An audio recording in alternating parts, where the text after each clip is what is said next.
Good day everyone, this is Jarmark TV for another video, and today pag-uusapan naman natin about interior and exterior angles ng polygon. So simulan na natin.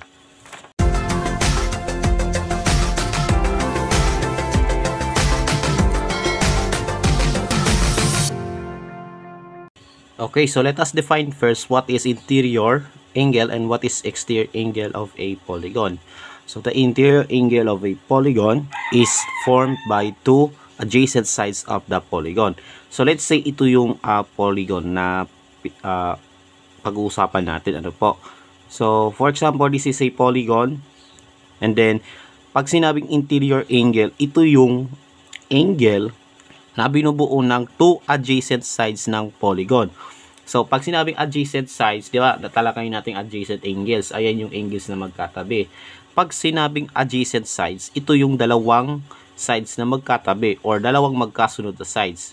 Kagaya nito, itong line na to, tapos itong line na to, yan, ang tawag sa kanila ay adjacent sides.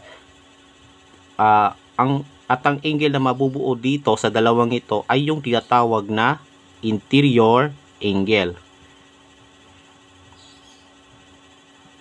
So ito po yung tinatawag na interior angle. Okay? So there are other interior angles sa polygon na ito. So we have this one. So consider natin as interior angle. Tapos itong dalawang sides, no? So we have an interior angle here. Tapos ito naman, ang tawag naman dito ay interior angle. Okay? So there are four interior angles sa polygon na ito since it has four sides. Okay? So kung gaano karami sides ng polygon, ganoon din karami yung interior angles. Okay? Next naman is the exterior angle of a polygon is formed by one side of a polygon and the extension of its adjacent side. So pipili tayo ng isang side, let's say, 'di ba? So ito, okay, itong side na to. Tapos i-extend natin yung isa sa mga sides na adjacent dito. So aling side ng polygon ay adjacent? This one and this one. So sapagkat sila ay katabi nito or kasunod nito. Okay? So i-extend natin isa sa kanila, no? Ito, let's say ito, i-extend natin sa isa sa kanila ito. Okay? Ayan. So we have this side and then the extension of the other side which is adjacent to this one. Okay? Ang angle na nabuo dito ay yung tinatawag na exterior angle. Okay? So, ito po yung tinatawag na exterior angle. Okay? Ayan po. So, isipin nyo to ha. Pag sinabing interior angle, pag sinabing in, so, saan ba ang in? Sa loob. Diba? So, yung interior angle ay nasa loob ng polygon. Kapag exterior, x, diba? Pag sinabing x, hindi yung ano ha. Huwag yung isipin yun. Pag sinabing x, yun yung nasa labas ng polygon. Okay? Exterior sa labas, interior sa loob. Okay? So, ayan po yung definition ng interior and exterior angle. Okay, so for this part is susukatin natin yung interior angles ng polygon. So, mag-uumpisa tayo sa triangle. So, mag-draw kayo ng triangle sa inyong papel. Tapos, sukatin ninyo yung bawat interior angle ng triangle. So make sure na marunong kayong gumamit ng protractor in measuring the angle. Okay? So let's say nung sinukat natin itong protractor, no, after ko i-drawing, so ang lumabas ay 50 degrees, 60 degrees, and 70 degrees. So na-measure na yan gamit ng protractor before this recording, ano po. So kukunin natin yung sum ng measures ng tatlong ito, yung tatlong interior angles, no? So we have 50 plus 70 plus 60 is equal to 180 degrees. Okay? So ibig sabihin yung sum ng interior angles ng triangle ay 180 degrees. And that's the case for all other triangles. So kung meron kayong triangle na paganito, kung meron kayong triangle na paganyan, ang sum ng tatlong interior angles ng triangle ay laging 180 degrees. No matter kung anong itsura ng triangle na dinodrawing mo. So, lagi yung 180 degrees ang sum ng measures ng tatlo. Okay? Ayan po.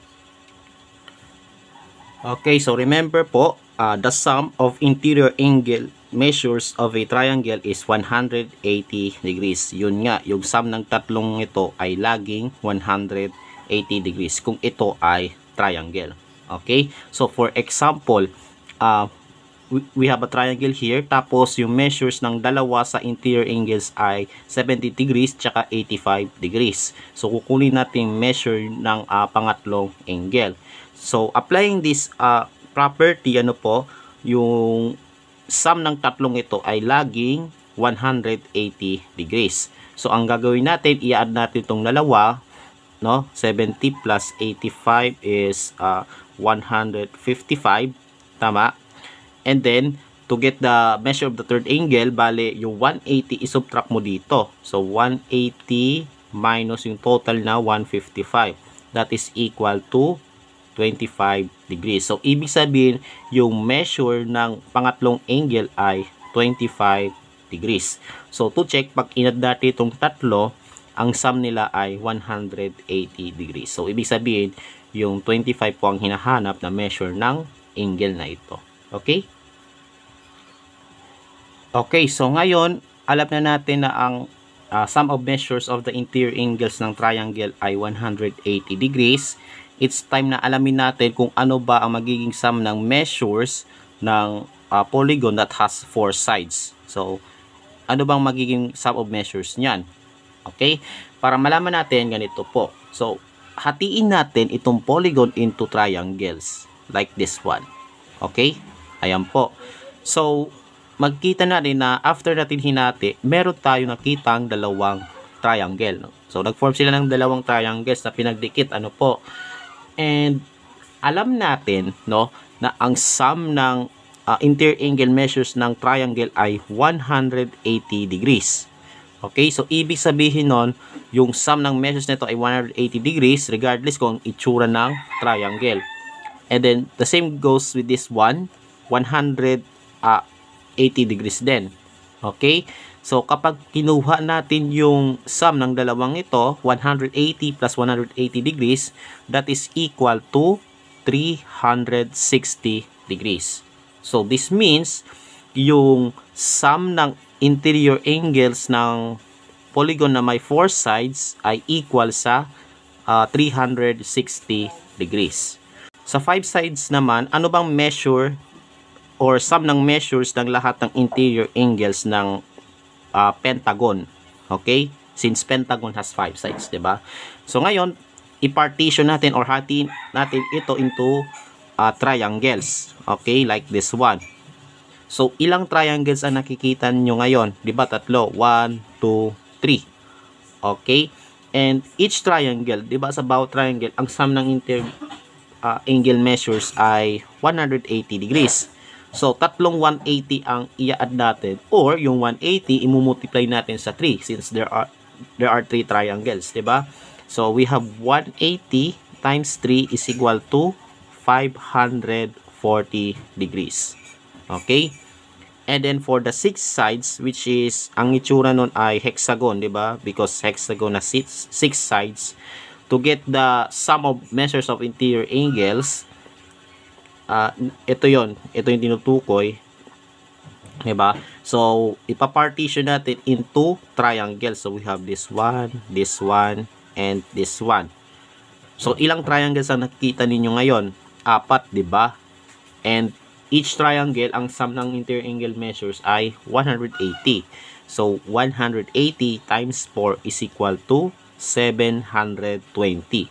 So, ayan naman po yung sum ng interior angle measures ng hexagon. Okay? So, kung mapapansin natin, 'di ba, yung number of triangles na nabuo after natin hinati, 'di ba, is 2 less than the number of sides ng polygon. So, 4 minus 2 equals 2. Ayan yung number of triangles. 5 minus 2 equals 3. 6 minus 2 equals 4. So, if the polygon has n number of sides, label natin as n, bale yung number of triangles na mabubuo after natin i-partition is 2 less. Diba? So, n minus 2. And sa bawat triangle, ang sum ng measures ng angles nun ay 180 degrees. So, imumultiply natin itong n minus 2 sa 180. So that we have n minus 2 multiplied by 180. So, this is the expression of getting the sum of measures of interior angles of any polygon. Okay? So, i-recall po natin sa triangle, 180 yung sum. Sa quadrilateral na kung tawagin, di ba? Kasi 4 sides. Sa 4 sides, 360 degrees. Sa 5 sides, which is pentagon, 540 degrees. And sa 6 sides, which is hexagon, 720 degrees. And then, for any number of sides ng polygon, gagamit tayo ng formula na n minus 2 multiplied by 180 degrees. Wherein yung n po dito is yung number sides ng polygon. Okay, so let's have some examples. Okay, so for this one, we have a triangle here, and for this one, we have a quadrilateral. So, ang hinahanap is yung measure ng nawawalang angle, which is labeled as x degrees. Okay? So, pag nakakita kayo ng ganito, ibig sabihin, ayon po yung measure ng nawawalang angle. At yun ang hahanapin natin. Okay? So, to do this, alamin mo muna kung anong klaseng polygon ito. So, this is a triangle, and kagaya ng sinabi natin is kapag triangle siya, yung sum ng tatlong angles doon, which is yung interior angles, ay equal sa 180 degrees. So, yung sum ng tatlong ito. So, ang gagawin natin is i-add natin ito and then i-equal natin sa 180. To do this, we have 48 plus 79 plus x is equal to 180. So, yung x dito is, kumbaga, ayan yung missing number na kukunin natin para maging 180 kapag inad natin tong tatlo, ano po. And then, isosolve natin to. So, i-add natin tong 48 at saka 79. So, 48 plus 79 is 127. Diba? Plus x is equal to 180 degrees. And tignan nyo to. So, ano ba magiging number dito sa x na kapag inad natin sa 127, ang sagot ay 180. So, isusubtract mo. Diba? You basically subtract 180 by this number. So, isubtract mo siya by 127, diba? Minus 127. So, wala na to. So, x is equal to 180 minus 127. That is equal to 53. So, ibig sabihin, yung measure ng nawawalang angle ay 53 degrees. And this is the answer. Okay? Ganyan po ang pag-solve ng angles ng polygon. Next naman dito is yung quadrilateral, no? We have the given measurements 115 degrees, 90 degrees, and 75 degrees. At ang hinahanap ay ito. Okay? So, para malaman natin yung total measure, so alamin mo muna kung anong itsura, no? Anong itsura ng polygon. And then, kunin mo muna yung sum ng interior angle measures, ano po. So, dito, gagamit na lang tayo instead na formula. Do kung kabisado nyo naman is wala namang problema, mas maganda, di ba? So gagamit tayo ng n-2 multiplied by 180 to get the sum of the interior angle measures ng any polygon. Okay? So since this polygon has 4 sides, bali 4 minus 2, yung n papalitan natin ng 4 and then i-multiply sa 180. No? Then 4 minus 2 equals 2 times 180, and 2 times 180 is 360 degrees. So, dapat 360 ang total ng apat na ito. Okay? So, isulat na natin, ano po, 115 plus 90 plus 75 plus yung x is equal to 360. Okay? So, isosolve na natin to. Bali, ang gagawin is i-add natin tong tatlo. No? So 115 plus 90 plus 75, 0, carry 1, 10, 17, 18, carry 1, 2. So, itong tatlong ito ay 280. Ano po? 280 plus x is equal to 360. Ngayon, kukunin mo yung missing number na inad mo, pag pinag-add mo sa 280, ang sagot ay 360. So, you have to subtract by 280. So, minus 280. Wala na to, 'di ba? So, ano na lang natira? So, x is equal to 80 degrees. So, ibig sabihin, ito yung measure ng nawawalang angle. So, this means, ang measure nito ay 80 degrees. Okay? I hope na malinaw na sa inyo to kung paano tayo mag-solve ng interior angles ng polygon. Okay, so proceed naman tayo sa exterior angles. So, alam natin na ang sum ng interior angles ng polygon with any number of sides is defined by the formula n minus 2 multiplied by 180. Okay, so ayan po yung sum ng measures ng interior angles. Okay, ngayon proceed naman tayo sa exterior angle. So, ano bang magiging measures ng exterior angles at ano bang magiging sum nito? So, alamin na natin ano po. So, by definition of exterior angles, 'di ba? Binubuo siya ng isang side at saka yung extension ng katabing side niya. So, i-extend natin lahat ng sides ng polygon, ano po? No, in one direction only, like this one. Ayan. Ganyan. Tapos ito. Okay. Ganoon din naman sa isa, we have this one. Ayan. Ayan. Ayan, so in-extend natin yung lahat ng sides ng polygon. Ano po? Now, mapapansin ninyo, no? Okay, kunin muna natin tong angle na ito na 53 degrees. Ano po? Itong angle na to, no? Tapos yung katabi niyang exterior angle, 'di ba? Yung adjacent syempre, 'di ba? Adjacent, 'di ba? Magkatabi eh. At kung mapapansin natin is nakabuo sila ng straight line yung dalawang angle. So, ibig sabihin, yung interior angle at saka yung katabi niyang exterior angle ay binubuo ng linear pair. Okay? So, kung naalala ninyo, kung napanood niyo yung previous video about angle pairs, no? Silang dalawa ay tinatawag na linear pair or sila yung dalawang angles na bumuo or nag-form ng linear pair. Okay? Linear pair sila. And kung napanood niyo yung previous video, pag yung angles ay nakabuo ng linear pair, no? Ibig sabihin silang dalawa ay supplementary. So, ulitin po natin, pag yung dalawang angles ay nakabuo ng linear pair, silang dalawa ay supplementary. And pag sinabing supplementary, by definition, yung sum ng dalawang angles ay 180 degrees. Okay? So, for any two angles na supplementary sa isa't isa, ano po? So, ang sum nila ay 180 degrees. Kaya naman, kukunin natin yung measures ng bawat exterior angle ng polygon. So, let's do this. Ano po? So, to get the measure of each exterior angle, since supplementary naman sila, subtract mo lang to from 180. Okay? So, we have 180 minus 53 is 127 degrees.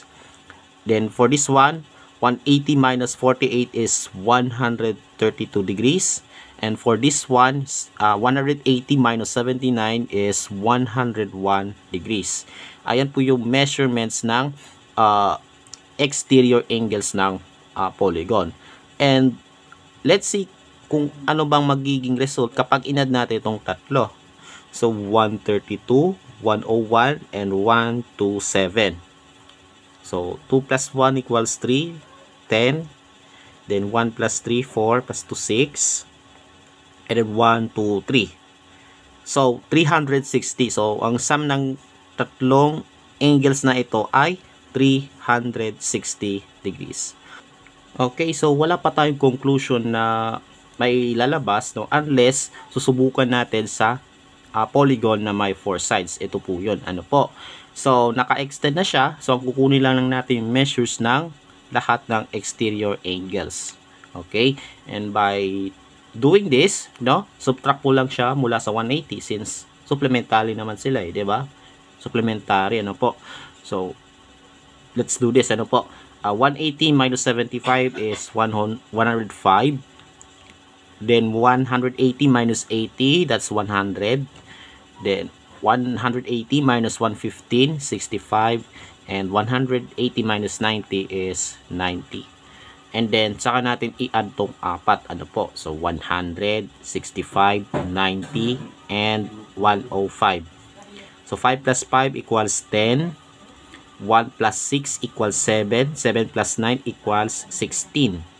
Then 1, 2, 3. 360 degrees. So kung mapapansin natin, 'di ba? Nung inad natin lahat ng measures ng exterior angles, no? 360 ang lumabas. Mapa 3 sides man or 4 sides. So ibig sabihin, for any number of sides ng polygon, kapag inad mo lahat ng exterior angles, yung measures ng exterior angles ay laging lalabas yung number na 360 degrees. So we can conclude that the sum of exterior angle measures of a polygon is always equal to 360 degrees. So for any number of sides ng polygon, ang sum ng exterior angle measures doon ay laging equal sa 360 degrees. So, kung isa-summarize natin, ganito po. So, ito po yung summary, ano po. The sum of the interior angles of a triangle is 180 degrees. So, tandaan po natin, pag triangle, 180 ang sum nila. Since yung triangle is the most common shape among all other polygons. Okay? Next, the sum of the measures of interior angles of a polygon of n sides is n minus 2 multiplied by 180 degrees. Yung n po dito is yung number of sides ng polygon. And the sum of the measures of exterior angle of a polygon is 360 degrees. So, this is the case for any number of sides ng polygon. Kahit ang number of sides ng polygon na yun ay 200.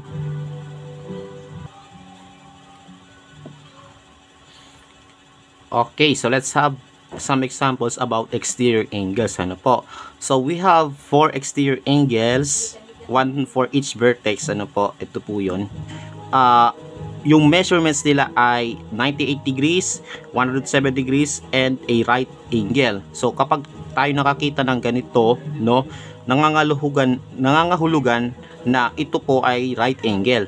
And the measure ng right angle ay 90 degrees. So automatic 90 degrees yan. Okay? So, ang inahanap natin is itong exterior angle labeled x degrees. Okay? So, to do this, isulat natin in equation form. So, i-add natin to lahat and then i-equate sa 360 degrees. Since, ayan yung measure ng lahat ng exterior angles. Ano po? So, 90 plus 107 plus 98 equals, plus x, no? Ayan yung pang-apat, equals 360 degrees. Okay? Ayan po. Tapos, i-add natin itong tatlo. So, we have 90, 107, and 98. So, 15, carry 1. 9 plus 9, 18, 19. Then, 295. Okay? So, pag in-add natin ito lahat, magiging 295 na siya. Plus x is equal to 360 degrees. Okay? And then from here, kukunin natin yung missing number na x. So that pag in-add natin sa 295, magiging 360 na siya. So subtract mo to, no? Subtract mo sa 295. Okay? So cancel. We have x is equal to 360 minus 295. That is equal to 85. So ibig sabihin, yung nawawalang exterior angle ay may sukat na 85 degrees. So this is the answer. Okay? And then for this one, we have a 5-sided polygon called pentagon. Tapos ito yung measures ng exterior angles. Ano po? 38 degrees, 113 degrees, 61 degrees, and then we have two angles whose measure is x degrees each. Okay? Kapag dalawa sila at parehas, so ibig sabihin yung corresponding value nun ay parehas din. Okay? So, i-add natin lahat and then i-equate natin sa 360 so that we have 38 plus 113 plus 61, okay, plus yung dalawang x, this one and this one. So, x plus x equals 360. Okay? Now, combine natin to, pagsamahin natin to so that we have 38, 113, then 61, 8 plus 3, 11, 12, 3, 6, 9, 10, 3 plus 6, 1 plus 3, 4, plus 1, 5, plus 6, 11, then 212. Okay? So, we have 212 here. And then, dalawang x dito. So, ilang x? Dalawa. So, we can rewrite this as 2x. Since, nangangahulugan na dalawang x ang inad natin. Kaya, naging 2x. So, lagyan natin ng plus. Ano po?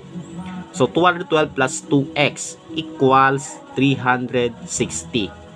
Okay? Then, subtract mo sa 212 to get this number, no? Minus 212. This will become 2x is equal to, so that we have 148. Now, hindi pa to tapos kasi merong number 2 dito. Ano po? Since dalawa sila, no? At ang value nun ay 148, i-divide natin sa 2. Okay? To get the amount of each one. Okay? So, usog natin na po para makita nyo. So, i-divide natin sa 2. So, we have 148 divided by 2. So, x is equal to 74 degrees. So, ibig sabihin, yung measure ng bawat isa sa kanila ay 74 degrees. Okay? So, this one is 74. This one is also 74. Okay? Now, let's check by adding all these 5 and make sure na ang total ay 360. So, saan ba natin ilalagay? So, purahin na natin. Ano po? 74 plus 113 plus 61, then another 74, and then 38. So, 4 plus 3, 7, 8, 8 plus 4, 12, 12 plus 8, 20. 2 plus 7 equals 9, 10, 16, 16 plus 7, 23, 23 plus 3, 26. And then 2 plus 1 equals 3. Yeah, 360 ang total. So, the value of x or the answer should be 74 degrees. And that's it. Ito na po yung discussion natin about interior and exterior angles ng polygon. And I hope you have learned something a lot.